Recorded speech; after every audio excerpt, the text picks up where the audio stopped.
Hello, everyone. My name is Rachel Kometz, and I am the ACFR manager at the Office Management and Budget. As you have already heard, OMB is working on a new GASB standard to implement for fiscal year 2022 on how to account for leases. The state has chosen to purchase and implement the lease administration module in PeopleSoft.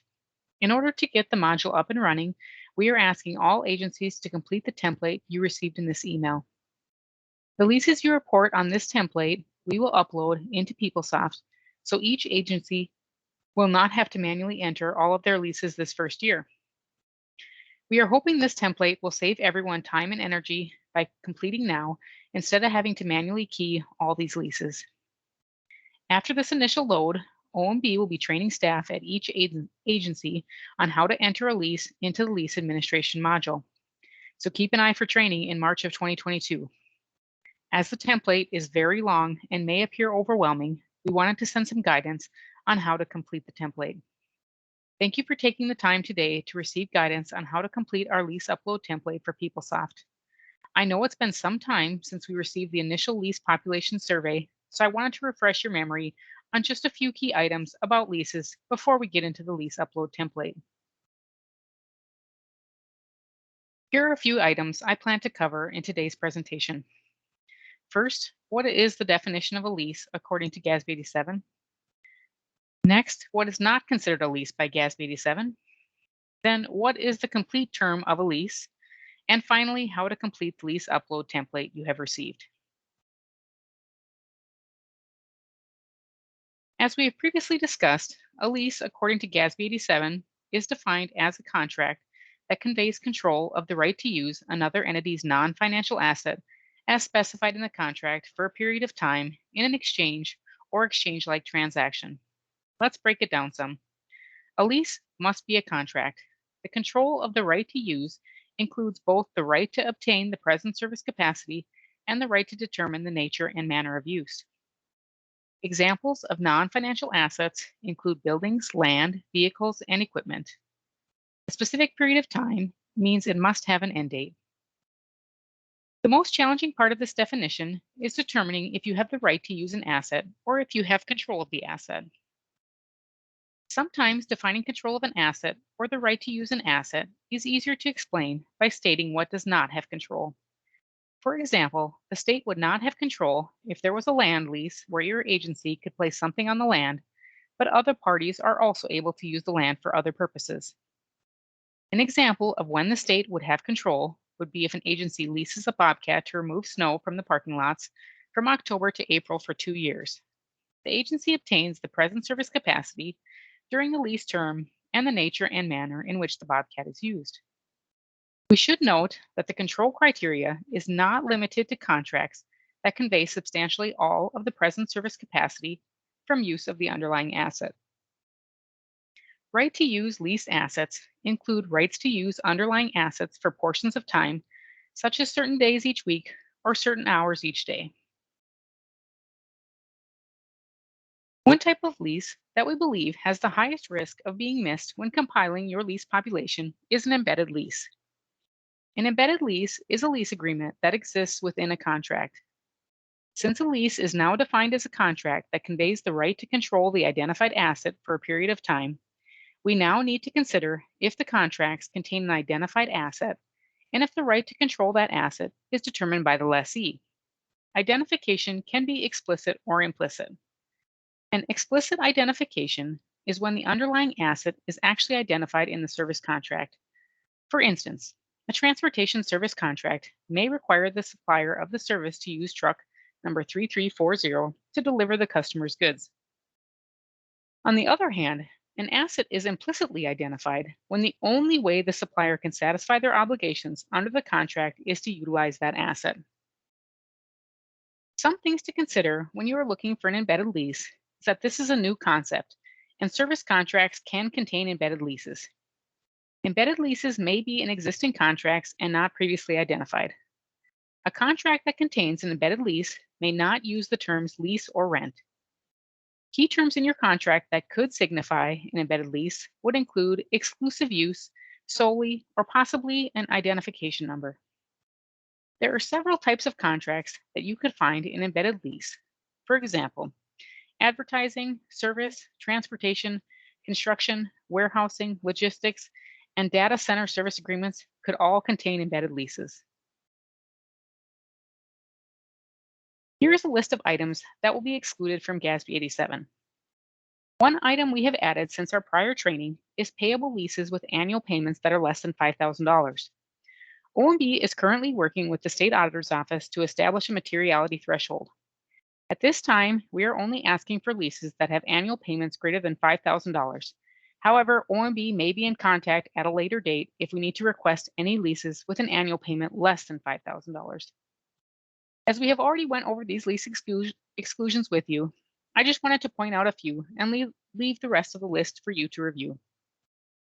Short-term leases, which will be leases with a full lease term less than 12 months, will be excluded, as well as leases between state agencies. Also, leases that transfer ownership of the underlying asset to the lessee by the end of the contract and have no termination options would also be excluded. You can also find a list of lease exclusions in the lease upload template on the Definitions tab. One of the items we will be looking for on the lease template is the full lease term dates. According to GASB 87, your lease term will be determined by adding together the non-cancelable lease period, the optional renewal periods that the lessee or lessor is reasonably certain to exercise, and the periods after an optional termination date if the lessee or lessor is reasonably certain not to exercise that option. To be reasonably certain means to be almost certain to exercise the option of the lease. Reasonably certain criteria is a higher threshold than expected or more likely than not. Agencies should document their logic behind their determination in case they need to explain or provide the support during an audit. Here are a couple of items that should not be considered in your lease term. Most, if not all, state contracts will include a clause for fiscal funding or cancellation, which allows the state's lessees to cancel a lease if the government does not appropriate funds for the lease payments. This type of clause should affect the lease term only if it is reasonably certain that the clause will be exercised. The lease term should also exclude periods in which both the lessee and lessor have options to terminate regardless of the probability, for example, with a month-to-month lease. Now we would like to take a look at the lease upload template you have received. You will need to report every lease your agency has on this template. That would include all payable and receivable leases. Each lease will be reported in one single row. All the information OMB will need for each lease will be listed in that one row. All leases that will be in effect at June 30th, 2022 will need to be reported on this template. At this time, you can exclude any payable leases with annual payments less than $5,000. OMB will be in contact at a later date if we need to acquire further information on any leases with annual payments that are less than $5,000. We do not currently have any thresholds yet established for leases receivables, so we are asking at this time for you to please report all receivable leases on this template. As you review the template, you will notice that there are hidden columns. This is an upload template provided to us by our vendor, so there are several columns we have hidden as they are not needed to upload your leases. Please ignore these and do not unhide them. If you feel like you are missing information after completing the template for your leases, please contact OMB and we can work with you to get all the information you would like to see uploaded into PeopleSoft. What we are showing you will account for everything that OMB needs in order to make our appropriate entries. To start, in column B, you will need to enter your business unit number. In column D is the lease type. Select from the drop-down box and choose either 1 for payable leases or 2 receivable leases. All of your leases will be reported on this same spreadsheet. Column F is the lease category. This is an open field. Please report the type of lease you are reporting on. For example, a real estate lease, equipment lease, or land. Column G is whatever you would like to call the lease. In our example, we just have payable lease 1 and 2, but you could use office space lease downtown. You have up to 60 characters here to choose a lease name. Column I is the supplier ID or customer ID. For a payable lease, this number will be the supplier ID that you would already be familiar with in PeopleSoft. And for a receivable lease, this will be the customer ID, which would also be pre-established number in PeopleSoft. If you currently make this payment on a P card, you will probably not have a supplier ID. So please mark here that you make this payment on a P card. For the receivable leases, if you do not have a customer ID number, please note not an AR so we know you have addressed the field. Column J is the supplier location. This is for payable leases only. This would be the already pre-established number in PeopleSoft for your supplier location.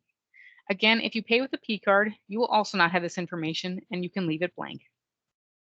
Column M is the lease start date. This would be the day that the lease starts. Column N is the lease termination date. This date has to be the last date of any renewal options that are certain to be exercised. As previously discussed, your lease term is determined by adding together the non-cancelable lease period, the optional renewal periods that the lessee or lessor is reasonably certain to exercise, and the periods after an optional termination date if the lessee or lessor is reasonably certain not to exercise that option. If you have any questions on this date, please contact us. Column O is the lease sign date. This date needs to be either the same day as the start date or prior to the start date. Columns P and Q are the lease administrator and the portfolio manager. The lease administrator would be the individual in your office that would enter the lease information into PeopleSoft, and the portfolio manager will be the person who approves the lease in PeopleSoft. This will be informational for us now, but will be the users we set up in the lease management module to do leases in the future. Column T is the proration method. The proration column is used for how we may need to prorate the charge of rent if it is not a full month's rent. You can choose from the drop-down list of 01 for 360 days, 02 for 365 days, or 03 for no proration. Here we would expect to only see options of 1 or 2. We would not expect to see no proration. If nothing is listed in your contract, 365 days would be the most accurate choice. If you never expect to pay a partial month, you may not need this information. However, we still need to input it for the lease administration module. Column V is the interest rate. This rate you would either see defined in the contract or would be able to calculate based on the contract terms. If this rate cannot be readily determined, please enter here as not available, and OMB will use an incremental borrowing rate, which we will define. Column Y starts the lease information by interface term ID. The largest reason this template is so large is because we are providing you with enough columns to report up to 10 different lease terms for each lease you enter. As you will see, we have identified the separate lease terms by color and a header. Each new lease term will be assigned a new interface term ID. These different terms will allow for miscellaneous charges to be reported, as well as different agreed upon base rent terms within your contract. For example, you may have a 6-year lease, but have terms to have increases every 2 years. In order to report on the lease appropriately, we will need all the different terms for the entire lease to be reported to us here, with the first 2-year terms within interface term ID 1, and the next 2 years under interface term ID 2, and so on. Column Y, the interface transaction type, is where you will begin to report the first set of terms. You have 2 choices in this particular column, 01 for base rent and 03 for miscellaneous rent. The base rent option will be used when you are looking to record your recurring payments. Choose miscellaneous rent, and you need to report any items you pay separately from your recurring rent charges. This is where you would list any common area maintenance, taxes, utilities, and anything else that will be on top of the base rent amount that is included in your lease agreement. Column Z is the interface term ID. This amount is the sequential number for each new term. Since we are currently looking at the first information for this lease, this will be number 1. Column AA is the effective date from. This will be the start date of this particular lease term payment. Column AB is the effective date to. This will be the end date for the lease term payment information. For example, if your lease starts on July 1st, 2021, and you have the same rent for the first 2 years, you would input 7/1/21 in column AA and 6/30/23 in the effective date to column AB. As previously discussed, this template is set up to cover multiple rent rates under the same lease agreement. If your lease rate is the same for the entire lease term, these dates would be the same as provided earlier with the start and termination dates. Column AD is the lease term's calendar ID. Please list here the frequency of payments. For example, monthly, quarterly, semi-annual, and so forth. Column AE is the schedule ID. This will be when the payments begin. Will payments begin at the beginning of the month? Enter month begin. Middle of the month would be day 15. Column AG is the lease payment type. This you will need to choose from a drop-down list as either advance or arrears. This is just telling us if you make your payment in advance or arrears. Column AH is the amount. This will be the recurring payment you will make. So if you're making monthly payments of $1,000, you will enter $1,000. If it's quarterly payments of $2,500, you would enter $2,500. Column AI starts again with another sequence of the lease terms. We have the option for 10 different payment options per lease. If you need more than 10 options, please contact OMB at acfor@nd.gov or any of the ACFR team staff. You can use as many or as few of these 10 interface term ID options as you need. Please report all lease payments to us here, including any miscellaneous payments and changes in your lease payments according to the signed lease agreement. Any interface term IDs not needed can be left blank. If you have a second set of payments for your lease agreement, you will need to start with column AI, interface transaction type again, with either 01 for base rent or 03 for miscellaneous rent. Column AJ here then would be 2. From here, you will continue to fill out the information as we have previously discussed, just for the second set of lease terms.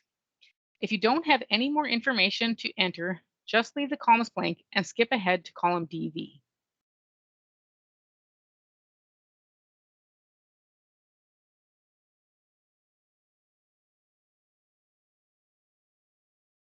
Column DV, interface transaction type, is the first field you need to enter after the 10 different term IDs.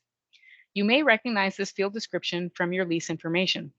The difference is here you will enter 05 asset information instead of 01 base rent or 03 miscellaneous rent, as this is the place in the template where we'll be recording the asset attached to the lease. Column DW is the asset identification number. If you are reporting a receivable lease in this row, the current asset ID should be listed in this column. This asset will remain the same during the upload process. If you do not use asset management in PeopleSoft and have a lease receivable, please list where this asset is being recorded. For example, on a fixed asset closing package or in some financial statements. For all payable leases, you can enter the word next. This number will be assigned by PeopleSoft when we upload the lease template. We will be entering all new assets for payable leases in fiscal year 2022. If there is already an asset attached to your lease in PeopleSoft, please note this information in column DX, existing asset ID. Please do not do anything with the assets currently in PeopleSoft attached to a lease. OMB will be handling how to remove these assets at a later date and will be in contact with your agency at that time. Column DX, existing asset ID. As we have previously mentioned, this is where you will list the current asset ID of the asset recorded in PeopleSoft. If this asset is not in PeopleSoft, please note here where the asset is recorded, whether it be on a closing package or financial statements. Column DY is the asset profile ID. These numbers will be the same numbers as you'd be familiar with already in asset management. If you would like to see a copy of the profile IDs available, you can run query NDS_AM07. If you don't use asset management, please note here as not applicable. Column DZ would be the asset category. This again will be what you are familiar with in asset management, and examples would be build for buildings and improvements, equip for equipment, or land for land. Please choose the appropriate category for your lease. Column EA is the description of the asset attached to the lease. This could be anything you want. You are limited to 30 characters, and it can be the same as the lease name. Column EC is the location code. This again would be what you would typically enter in PeopleSoft in asset management. This is not a required field and would only be informational for the agency. You may leave this field blank if you do not wish to use it. Column ED is the area ID for your asset. This field is similar to the location code and is informational only and can be left blank if you do not wish to use it. Column EG is the asset type entry.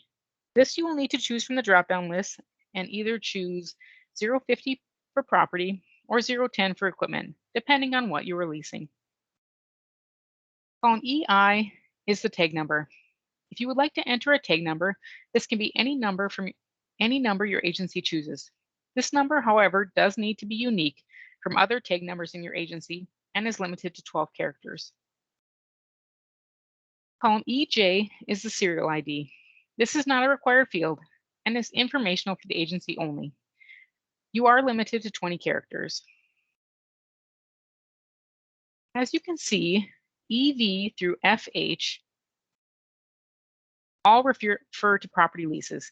If you are leasing something other than property, these fields can be left blank. Column EV is the property description. This will be a description of the property you are leasing. This is an open field and is limited to 50 characters. Column EW is the property name and is also an open field that you can fill in, which is limited to 50 characters. This can match the property description and or the lease name. Column FD is the space unit of measure. We would expect SQF for square footage for all property leases. Columns FE, FF, and FG all refer to the square footage of the property you are leasing. Please input the square footage best you can. Column FH is the occupancy date. This would be the date you occupy the leased property. Typically, we would expect this day to be the day your lease starts.